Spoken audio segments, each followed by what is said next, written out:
रामकृष्ण हरी. मी हबब advocate Maharudra Maharaj जामखेडकर. Chhatrapati Shivaji Maharaj दसऱ्यानंतर लढाईसाठी सज्ज होत असत आणि त्याचप्रमाणे आज या दसऱ्यापासून मी सुद्धा या महाराष्ट्रामध्ये एक नवीन लढाई सुरू करतोय.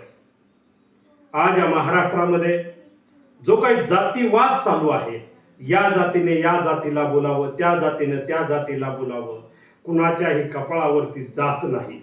आज जर या समाजामध्ये पाहिलं तर दोनच जाती आहेत आणि त्या दोन जाती म्हणजे गरीब आणि श्रीमंत. ज्या कुठल्याही जातीचा असो, धर्माचा असो, जो गरीब आहे त्याला सवलत असली पाहिजे आणि ती सवलत गरिबांना मिळवून देण्यासाठी प्रत्येक जातीतल्या गरिबाला सवलत असली पाहिजे. ती शिक्षणाची, ती आरोग्याची आणि नोकरीची. तरच गरीब समाज वरती येणार आहे. म्हणून यापुढे मी गरिबांना सवलत द्या या मागणीसाठी आंदोलन उभं करतोय. महाराष्ट्रातील सर्व गरिबांनी या आंदोलनात सहभागी व्हावं आणि भरभरून प्रतिसाद द्या. सरकारला आपण गरिबाला न्याय देण्यास भाग पाडू. जे भूमिहीन लोक आहेत यांना शेतजमीन मिळाली पाहिजे, बेघर लोकांना घर मिळालं पाहिजे, ज्यांची परिस्थिती मुलांना शिकवायची नाही त्यांना मोफत शिक्षण मिळालं पाहिजे आणि गरिबालाच सरकारी नोकरीमध्ये सुद्धा सवलत असली पाहिजे.